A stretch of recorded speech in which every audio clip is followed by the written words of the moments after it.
One fateful evening, Kate, a 23-year-old girl, was driving home along the quiet, lonely stretch of road that connected her workplace to their small rural town. The sky had already gone dark, a thick cover of clouds hiding the moonlight. She was tired, cold, and just wanted to get home. But then the car began to sputter. At first, she ignored it, hoping it would go away like it sometimes did when the engine coughed after a rainy day. But this time, it didn't. The car stuttered, coughed again, and then died completely. Kate tried everything, turning the ignition, checking the battery cables under the hood, but nothing worked. Her phone showed no signal. She stood on the roadside with her arms wrapped tightly around her chest, the icy wind slicing through her jacket. An hour passed. 2. No cars came by. No lights in the distance. Nothing but the sounds of the woods whispering around her. Just as she was beginning to give up hope, headlights finally appeared in the distance. She stepped back instinctively, unsure. But the vehicle slowed, then pulled over. A man stepped out, maybe mid-30s, dressed casually, with a blue work jacket bearing a company logo she didn't recognize. "You all right?" he asked, a friendly smile on his face. "Car trouble?" She hesitated. "Yeah. It just died on me. Won't start." He nodded, walked over to inspect the hood, and looked inside with practiced ease. "Battery's probably shot. I can give you a ride into town if you want." "Don't worry, I don't bite." Kate paused. Her instincts whispered for her to say no, but the wind bit harder, and the road had stayed empty for hours. He looked clean, calm, and normal. Something about his manner made her feel just safe enough to say yes. She climbed into the passenger seat.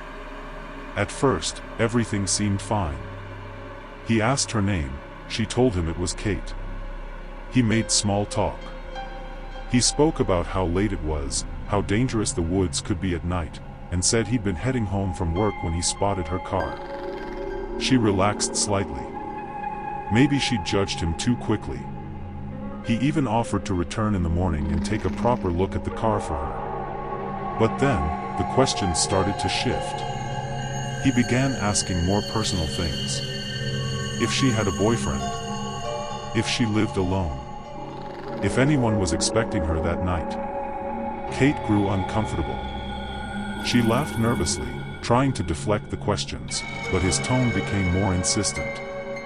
Then, without warning, she heard the click of the door locks engaging. "Why did you lock the doors?" she asked, trying to keep her voice calm. He just laughed. That slow, eerie kind of laugh that didn't belong in casual conversation. Then he reached over and placed his hand on her lap. She flinched and pushed it away. "Don't," she said. But he put it back again. "You're pretty," he whispered, his tone now heavy with something sinister. "I bet you get told that a lot." Kate's heart pounded in her chest. She tried again to push his hand away, but he seemed to enjoy her fear. The look in his eyes was no longer friendly, it was hungry. She told him she had a boyfriend, hoping to deter him, but he just shrugged and muttered, "That's too bad." Then he leaned in and tried to kiss her. Kate recoiled violently, shoving him off and screaming at him to stop. That was when he grabbed her arm, gripping it with bruising force. "Stop fighting," he growled. "Be a good girl." She panicked. Her mind raced. She screamed, her voice lost inside the closed car, muffled when he clamped his large hand over her mouth. That's when she saw the cup, in the car's cup holder. Without thinking, Kate grabbed it and slammed it into the side of his head with every ounce of strength she had. The car jerked. He screamed. Then everything went out of control. The vehicle veered sharply off the road, plummeting down the ditch and crashing into a tree with a thunderous crack. The world went black. When Kate opened her eyes, the air was filled with the scent of smoke, blood, and something sharp and metallic. Her leg burned, badly. She tried to move but cried out from the pain. The windshield had shattered, and the dashboard was crumpled. The man was slumped against the steering wheel, unmoving. She thought he was dead.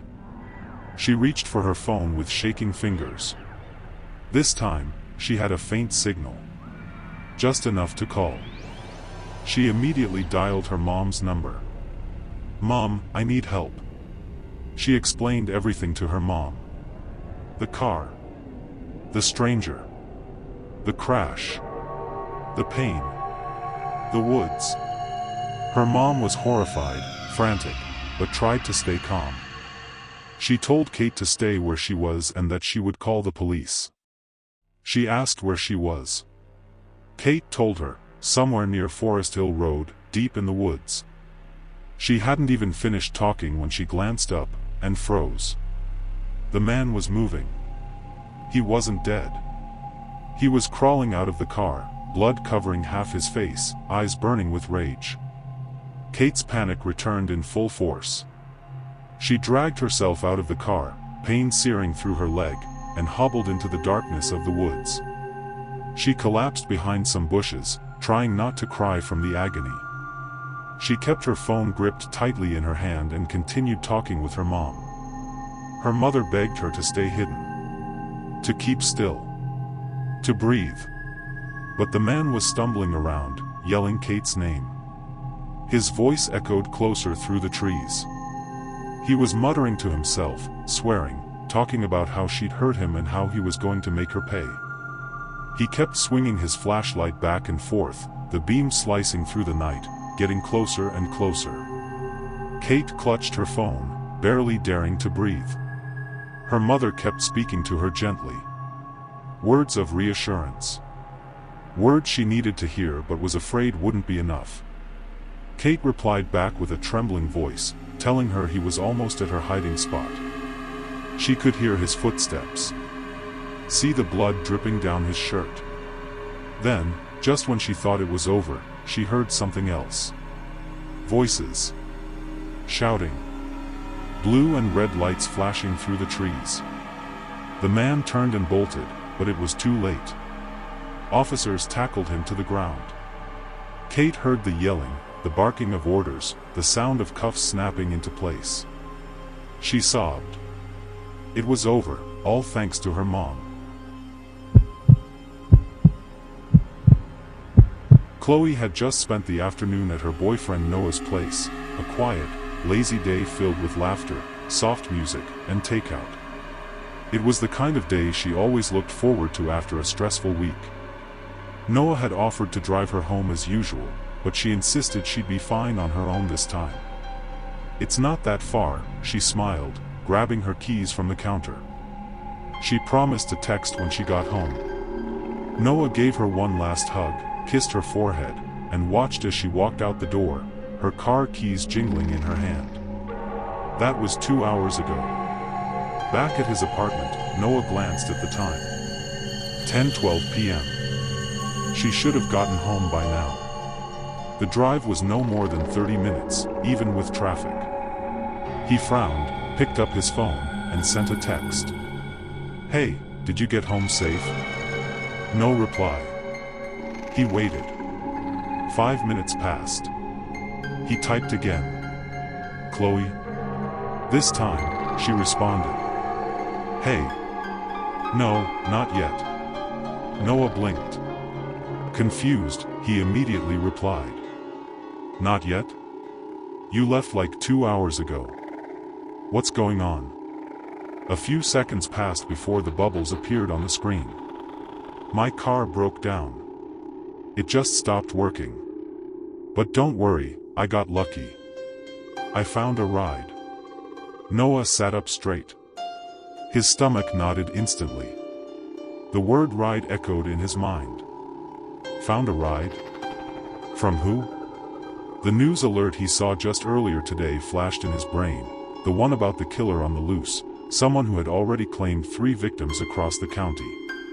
Each of them had been picked up by a stranger offering a ride when their car broke down. The victims were found later, abandoned, lifeless, deep in the woods or by the roadside. The only characteristic given by the news in describing the killer is that he has a weird tattoo on his forearm. Just a guy. He pulled over when he saw me struggling with my car. Seems nice, Chloe replied.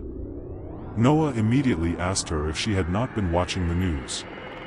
Chloe replied that she hadn't and was confused as to why Noah was so worried. Noah immediately told her everything. What? Are you saying the guy giving me a ride could be the killer? Noah told her to check the forearm of the person giving her a ride, informing her that the killer has a weird tattoo on his forearm, like a black spiral or snake. Oh my God, there's a tattoo on his forearm. Noah immediately told her to get out of the car, but then there was no reply. Panic surged through Noah like electricity. He jumped to his feet, pacing his living room, fingers flying across his phone. Text me. Please. Just say something. Anything. He tried calling. Straight to voicemail. No answer. No reply. His imagination spiraled. What if the guy figured it out? What if he saw her looking at his tattoo? What if he knew she knew? He dialed again. Still nothing. Noah was sweating now. His mind raced through a million scenarios. He didn't even know where she was. Didn't know which road she had taken. She just said she found a ride, nothing more. No location. No car model. No license plate. No clue. The next morning, the news broke. A red sedan had been found deep in the woods outside of town. The vehicle matched the description of Chloe's car, found abandoned with the hood popped open.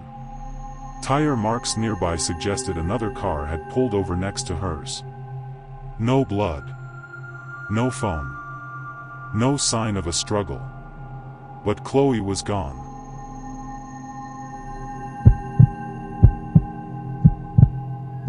It was almost midnight when Maya's old, rusty car suddenly gave out in the middle of a quiet road. She had just finished a long and exhausting late-night shift and was finally on her way home, tired to the bone but deeply relieved to be done for the day. The roads were eerily quiet, lit only by scattered, flickering street lamps, but somewhere along the route, the car began to sputter violently, jerking forward in sharp motions before finally coming to a dead stop with a low, guttural mechanical groan. After trying to start it multiple times with increasing frustration and no luck at all, she sighed and decided to park it carefully in a safe, well-lit spot by the side of the deserted road. Frustrated and cold, she stepped out of the vehicle, pulling her jacket tighter around her as the chilly night air bit into her skin. Looking around cautiously, there was absolutely no one in sight. The street stretched ahead, completely empty. Her phone battery was critically low, and rather than risk it dying completely while waiting endlessly for a ride that might not come, she made up her mind to walk the rest of the way home. It wasn't too far, maybe 15 or 20 minutes at most, she figured.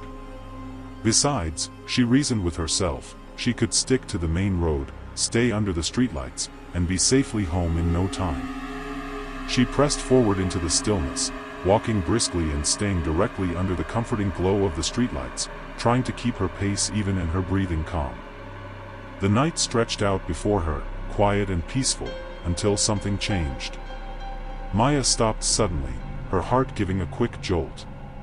She thought she heard something behind her, a faint, dragging shuffling sound just beneath the wind. She turned slowly, heart skipping a beat, but there was nothing there.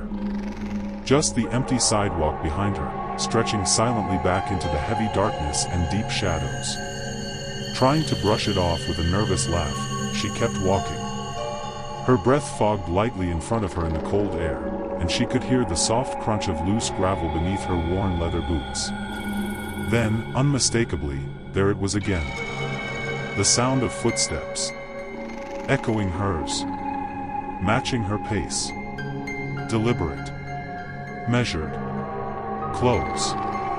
She turned around again, and this time, she saw him. A man.